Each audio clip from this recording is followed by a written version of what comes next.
कहानी की शुरुआत में हम एक लड़की को देखते हैं जो तैयार हो रही थी क्योंकि उसने बाहर कहीं जाना था। अब बाहर आकर वो घर को लॉक लगा देती है और जब लिफ्ट के खुलने का इंतजार कर रही थी तो उसे नीचे से कुछ आवाजें सुनाई देने लगती हैं। चेक करने के लिए वो जब नीचे झांकती है तो वहाँ एक अजीब सी औरत खड़ी थी जो एकदम सर उठाकर ऊपर उस लड़की को देखने लगती है। वो औरत बहुत खतरनाक लग रही थी क्योंकि उसकी अजीब तरह की आंखें थी जो अब लगातार उसे घूरे ही जा रही थी। इससे वो लड़की इतना डर गई कि वापस अपने घर आ जाती है और अंदर से उसने दरवाजे को लॉक कर लिया था। पर हम जान पाए कि वो कोई आम औरत नहीं है क्योंकि उसने नीचे ही खड़े होकर लड़की के घर को देख लिया था और अब वो एक ही झटके में दरवाजे को तोड़कर अंदर आ जाती है। अब वो लड़की इतना डरी हुई थी कि अलमारी में जाकर छुप जाती है। उसने देख लिया था कि वो अजीब औरत मेरे घर में घुस आई है। लड़की उस पर नजर रखने लगी और फिर अचानक वो औरत वहाँ से गायब हो गई क्योंकि अब वो उस लड़की के बिल्कुल पीछे आकर खड़ी हो गई थी, जिससे ये अंदाजा हो गया कि वो बहुत ताकतवर भी है। इससे पहले वो लड़की कुछ समझ पाती वो अजीब औरत उसका गला पकड़ लेती है और खींचकर उसे अपने साथ और कहीं अंधेरे में ले जाती है और इसी अंधेरे में वो उसके समेत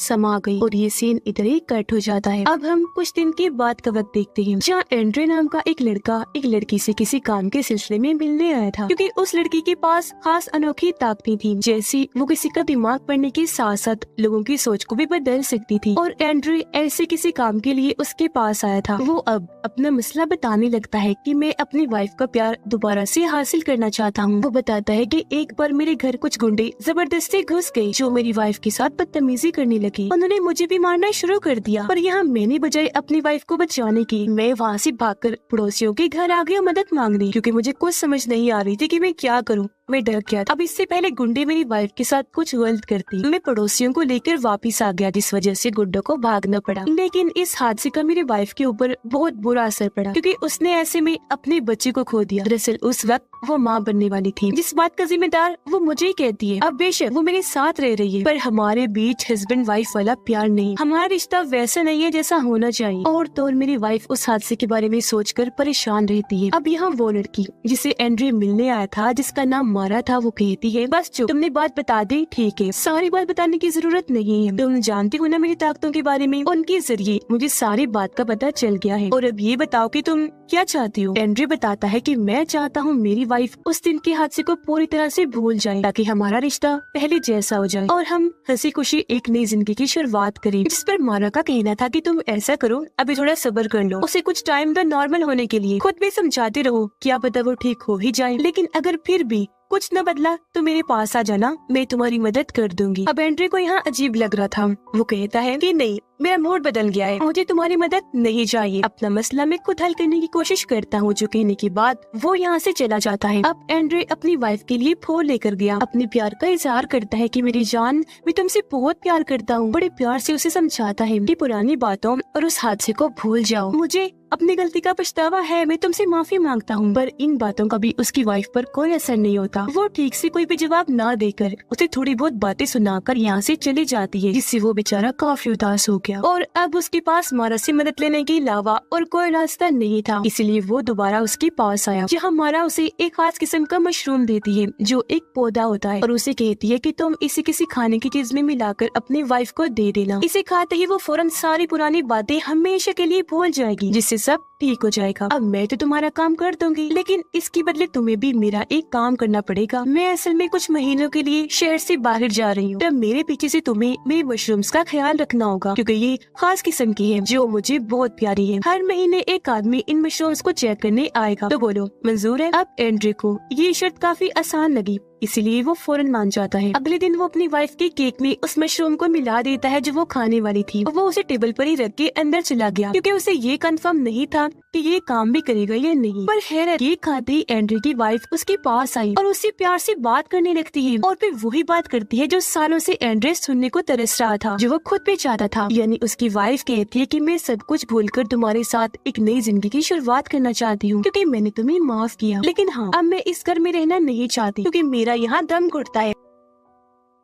अपनी वाइफ के पहले जैसा हो जाने की वजह से एंड्रे तो पहले ही बहुत खुश था, तो वो उसकी ये बात भी मान लेता है और उसके समेत मारा के घर रहने का फैसला करता है, क्योंकि शर्त के मुताबिक उसे मशरूम्स का ध्यान भी रखना था। ये दोनों जब मारा के घर आए तो एंड्रे की वाइफ को ये घर काफी पसंद आया, पर इन्होंने देखा कि अक्सर अलमारियों पर ताले लगे हुए हैं, लेकिन इस सब से उसकी वाइफ को फर्क नहीं पड़ रहा था। वो खुशी खुशी यहाँ रहने का फैसला करती है। अब कुछ दिन तो इनके बहुत अच्छे गुजरे, इन्होंने हंसी खुशी वक्त गुजारा, लेकिन फिर इनके साथ अजीबोगरीब चीजें होना शुरू हो जाती हैं, जैसे कि उसकी वाइफ को हर वक्त ऐसे महसूस होने लगा जैसे कोई छुपकर उसे देख रहा है, जो और कोई नहीं बल्कि वही गुंडे थे, क्योंकि बेशक वो उस हादसे को भूल चुकी थी, लेकिन सदमा अभी भी उसके दिमाग में था, क्योंकि उसके साथ गलत होने से तो रुक गया पर उसका बच्चा चला गया, और अब तो धीरे धीरे वो गुंडे उसे हर जगह नजर आना शुरू हो गई थी, और दौर उसे ऐसा भी महसूस होता है जैसे उसे कोई अजीब तरह से छूने की कोशिश कर रहा है। अब उसके साथ साथ एंड्रे को भी अजीब चीजें दिखना शुरू हो गई थी, जैसे उसे अक्सर एक बच्ची दिखाई देती थी जो उन्हें बार बार खतरे से आगाह करने की कोशिश करती है, समझाती है कि मारा तुम्हें फंसाना चाहती है, इसलिए तुम जितनी जल्दी हो सके यहाँ से चले जाओ और उसकी बातों में कभी ना आना, अपना मसला खुद हल करने की कोशिश करो। और बस ये कहने के बाद बच्ची वहाँ से गायब हो जाती थी। ये चीजें कम नहीं थी कि उन्हें घर में अब एक घोड़ा भी दिखाई देने लगा था, जो मारा के पास आने के बाद फिर गायब हो जाया करता था। अब ये सब देखकर एंड्रे को समझ नहीं पाता कि क्या हो रहा है, इसीलिए वो मारा को कॉल करके इस सब के बारे में बताता है, जिस पर वो कहती है कि घबराओ नहीं, ये बस कुछ साइड इफेक्ट्स हैं उस मशरूम के जो तुम्हारी वाइफ ने खाई है, और क्योंकि तुम उसकी हस्बैंड हो तो उसके साथ साथ ये चीजें तुम्हें भी नजर आ रही हैं। ये बस ख्याल है, हकीकत में ऐसा कुछ नहीं। लेकिन जो उसने बताया वैसा कुछ नहीं था, क्योंकि एक सुबह जब वो दोनों सो रहे थे तो एक अनजान आदमी उनके कमरे में आकर खड़ा हो जाता है, जो दोनों को घूरे ही जा रहा था। अब उसे देखकर एकदम एंड्रे की वाइफ की आंख खुल गई। अब उस अनजान आदमी को अपने बिल्कुल सामने खड़ा देखकर वो काफी घबरा गई। फौरन अपने हस्बैंड को जगा देती है। एंड्रे जागते उस आदमी को कहता है कि कमरे से बाहर चलो, मैं वहाँ आकर तुमसे बात करता हूँ। अभी बूढ़ा आदमी और कोई नहीं बल्कि वही था जिसके बारे में मारा ने बताया था कि वो हर महीने मशरूम्स को चेक करने आएगा। अब यह एंड्रे उसकी बेइज्जती करता है कि तुम कैसे अजीब आदमी हो, मुंह उठाकर ही हमारे कमरे में चले आए, तुम्हें ऐसा नहीं करना चाहिए था। जिस पर वो बूढ़ा आदमी जो काफी अजीब था कहता है कि मेरा काम हो गया भाई, अब मैं जा रहा हूँ और अगले ही महीने आऊंगा। इतना कहकर वो वहाँ से चला गया, जबकि वो वापस अपनी वाइफ के पास आकर उसे संभालता है कि रिलैक्स हो जाओ, वो जा चुका है। अब अगले दिन जब एंड्रे अपने काम पर था और घर पर उसकी वाइफ अकेली थी तो उसे घर में अजीब महसूस होने लगा। वो खुद को महफूज नहीं समझ रही थी, उसे डर लगने लगा, इसीलिए वो एंड्रे के ऑफिस के बाहर जाकर उसका इंतजार करने लगी। वो जब बाहर आया तो अपनी वाइफ को देखकर खुश तो था ही, साथ ही उसे काफी हैरानी भी हो रही, और अभी दोनों वापस घर आकर एक साथ बहुत अच्छा वक्त गुजारते हैं। अब ऐसे ही एंड्रे जब अगले दिन ऑफिस गया तो फिर से उसकी वाइफ को घर में अजीब महसूस होने लगा। इस बार तो उसे एक बच्चे की रोने की आवाज भी आई। अब ये आवाज सुनकर उसे बच्चे का ख्याल आया, वो अजीब सी हो गई। बिना सोचे अपने हस्बैंड को कॉल करती है, कहती है कि अब हमें भी बच्चे के बारे में सोचना चाहिए, और बस इतना कहकर उसने फोन काट दिया। अब जब ऑफिस से एंड्रे घर वापस आया तो वो अपनी वाइफ को बड़ी अजीब हालत में जमीन पर बैठा हुआ देखता है। उसकी वाइफ ने कपड़े नहीं पहने हुए थे और वो बहुत परेशान होकर रो रही थी। तब एंड्रे जल्दी से आकर उसे चादर लपेटता है, संभालता है, पर वो कंट्रोल से बाहर हो गई थी, क्योंकि अब पता नहीं कैसी उसे सब कुछ याद आ गया था। वो एंड्रे पर भड़क उठी कि उस दिन तुमने मुझे क्यों नहीं बचाया। वो पागलों की तरह हाथ पाँव मारने लगती है कि तुमने क्यों किया था वैसा, क्यों तुम डर के भाग गई थी, और फूट फूट कर रोने लगती है। अब यह एंड्रे को कुछ समझ नहीं आती कि क्या करूं। वो उसे शांत करके गले से लगा लेता है। उसे समझ नहीं आ रही थी कि इसे कैसे फिर से सब याद आ गया। वो मारा को कॉल करता है पर उसका नंबर बंद था। वो फिर अपने दोस्त से मारा के बारे में पूछता है जिसने उसे मारा के पास भेजा था। उसका दोस्त कहता है कि मारा के बारे में मुझे ऑनलाइन पोस्ट से पता चला था, मैं उसे करीब से नहीं जानता क्योंकि हम कभी मिले नहीं थे। ये सुनकर एंड्रे अब इस घर की मालकिन से मिलने का फैसला करता है ताकि उससे मारा के बारे में जानकारी मिल सके। पर छानबीन करने पर एक औरत उसे बताती है कि इस घर की मालकिन का नाम है मारा, जिसने 1948 में ये घर खरीदा था, और जो मारा नाम की लड़की यहाँ पर रहती है ये वही मारा है। अब ये सुनकर एंड्रे का सर चकरा जाता है। उसे समझ नहीं आ रही थी कि ये क्या हो रहा है, ये मुमकिन कैसे है, मतलब ये घर मारा का है और जो वक्त ये औरत बता रही है 1948, वो तो काफी सालों पहले का वक्त है। तो क्या मारा इतनी बड़ी है, और अगर है भी तो वो जवान कैसे दिखती। पर ये चीजें सोचने का इस वक्त टाइम नहीं था, अभी उसे अपनी वाइफ की फिक्र थी। इसलिए वो वहाँ जाता है जहाँ उसका इलाज चल रहा था, जहाँ पर हेरत अब उसकी वाइफ उसे पहचानने से भी इनकार कर देती है क्योंकि वो उससे जुड़ी हर एक चीज भुला चुकी थी। ऐसा लग रहा था कि अब साइड इफेक्ट इतना ज्यादा हो गया है कि उसकी याददाश्त जा चुकी है। सिर्फ यही नहीं बल्कि उसने मारा का सबसे पसंदीदा लाल रंग का ड्रेस भी पहन लिया था, जो देखने से लग रहा था कि अब उसकी वाइफ पूरी तरह मारा के कंट्रोल में आ चुकी है। अब यहाँ से जब एंड्री घर वापस आया तो मारा का कमरा खुला हुआ था। उसे देखकर काफी हैरानी हुई क्योंकि जब वो यहाँ आई थी तब से अब तक ये कमरा बंद था, पर वो ये सोचकर इस बात पर ध्यान नहीं देता कि शायद मेरी वाइफ ने खोल दिया होगा क्योंकि उसने यहाँ से कपड़े लिए थे। और अब वो यहाँ छानबीन करने लगता है जहाँ उसे मारा की कुछ तस्वीरें मिलती है जिनमें वो बूढ़ा आदमी भी था जो मशरूम्स को चेक करने आया करता था। अब उसे यहाँ अजीब लगा, इसीलिए वो अलमारी हटाकर देखता है जिसके पीछे एक खुफिया रास्ता था, जिसके अंदर जाने पर एंड्रे दूसरे कमरे में आ गया था जहाँ उसे आर्मी ऑफिसर का कुछ सामान मिलता है जैसे कपड़े और टोपी वगैरह। यहाँ कुछ कागज भी पड़े थे जिन्हें देखकर एंड्री समझने की कोशिश कर ही रहा था कि ये क्या है कि तभी वहाँ वही बच्ची आ जाती है जो पहले भी यहाँ उसे देखी थी। यहाँ बच्ची उसे ख्याल दिखाती है जिसमें मारा घोड़े पर बैठी है और उसके कहने पर कुछ सिपाही मासूम लोगों को मार रहे हैं जिनमें मारा के डैड भी शामिल थे। अब एंड्री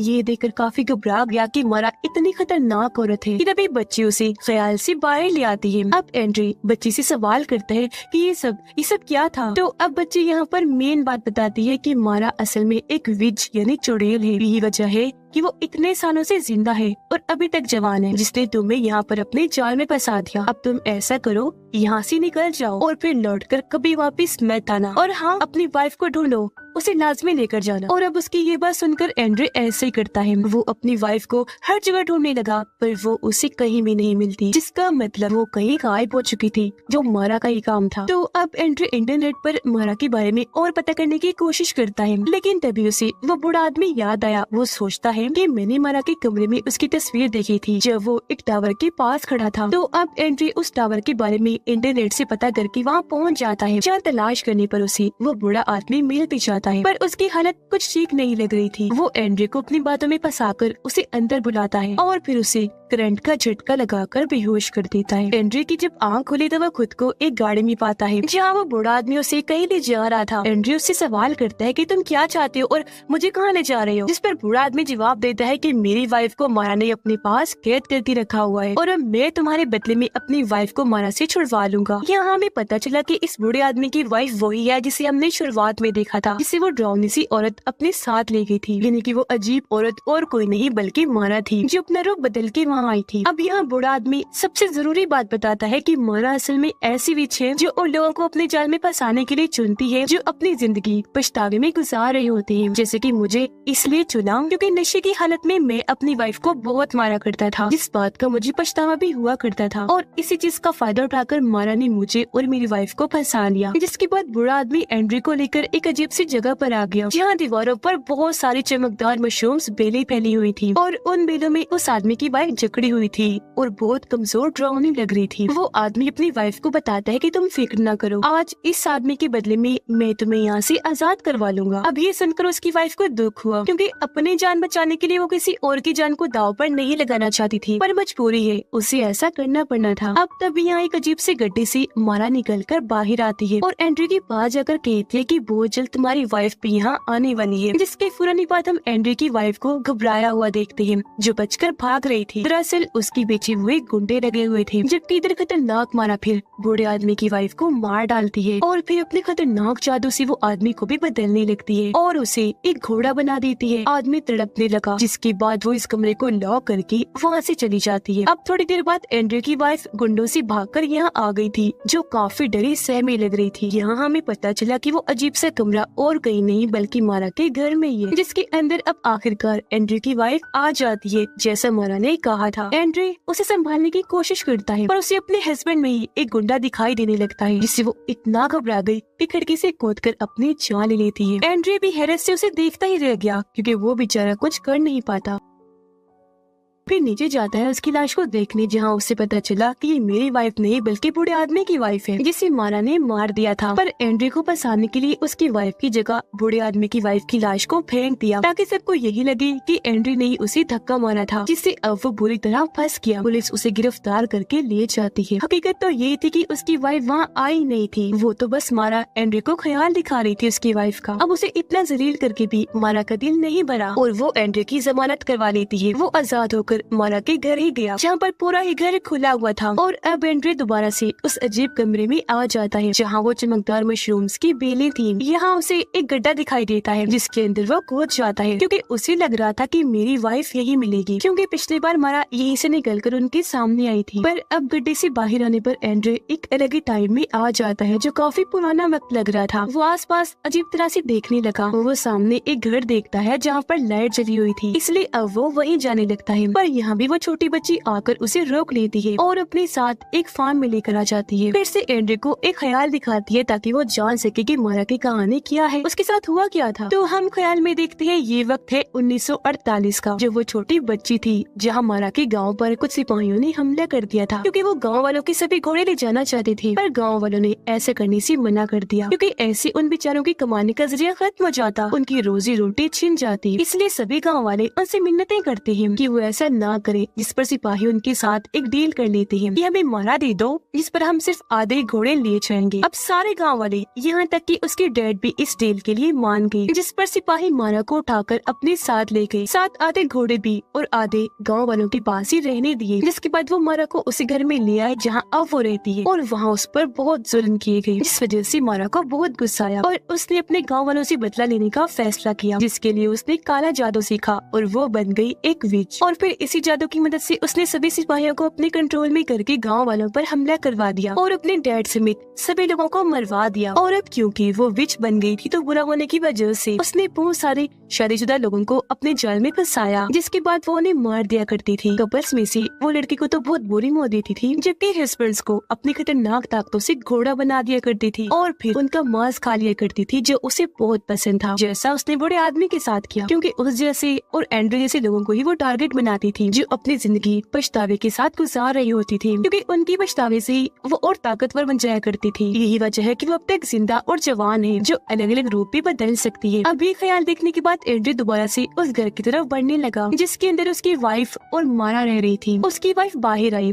और उसे वहाँ से भाग जाने का कहती है, क्योंकि वो सारी बात जान गई थी। मारा ने उसे बता दिया था कि तुम्हारा हस्बैंड तुमसे बहुत प्यार करता है और तुम्हारी वजह से वो मेरे पास आया था, तुम्हारी फिक्र है उसे। पर वो यहाँ से जाता नहीं बल्कि घर के अंदर आ जाता है, जहाँ सामने ही मारा बैठी थी। वो एंड्रे को देखकर काफी खुश हो गई, कहती है कि आओ आओ, मैं तुम्हारे ही आने का इंतजार कर रही थी, तुम इसे बचाने तो आ गई, पर अब मैं यहाँ तुम्हारे प्यार का इम्तिहान लूंगी। अगर तो तुम इसमें कामयाब रही तो मैं तुम्हें जाने दूंगी। जिस पर एंड्रे मान जाता है और तब मारा उसे उसी वक्त में भेज देती है जब गुंडे उनके घर में घुस आए थे और उसकी वाइफ के साथ बुरा बर्ताव कर रहे थे। पर इस बार वो भागता नहीं बल्कि उनका मुकाबला करने की कोशिश करता है। वो चाकू लेकर उनमें से एक पर हमला कर देता है, पर एक उसे ही चाकू से मारकर जख्मी कर देता है। उसकी हालत बहुत खराब हो गई और वो बेचारा अपनी वाइफ के साथ होने वाले बुरे बर्ताव को बस देख सकता था, कुछ कर नहीं सकता था। जहाँ पर तभी उसके पास मारा आकर कहती है कि तुम अगर चाहो तो ये सब रुक सकता है, तुम्हें ज्यादा कुछ नहीं करना, बस वो मशरूम खाना होगा। पर अब तक एंड्रे समझ गया था कि ये सब असल नहीं है, बल्कि इसे असल दिखाकर मारा मुझे फंसाने की कोशिश कर रही है। तो फौरन ख्याल से बाहर आकर अपनी वाइफ को यहाँ से भागने का कहता है, पर तब तक मारा ने दोनों पर हमला कर दिया था और वो इन्हें बहुत मारी थी। पर क्योंकि मारा को अपने वो मशरूम बहुत प्यारे थे जो उसने अपनी खतरनाक ताकतों से बनाए, इसलिए एंड्रे की वाइफ उनमें आग लगा देती है। अब ये देखकर मारा काफी घबरा गई। आग बुझाने वो जैसे आगे बढ़ी, मौका पाकर ये दोनों उस घर से बाहर आ जाते हैं, जहाँ आग अब बहुत ज्यादा फैल चुकी थी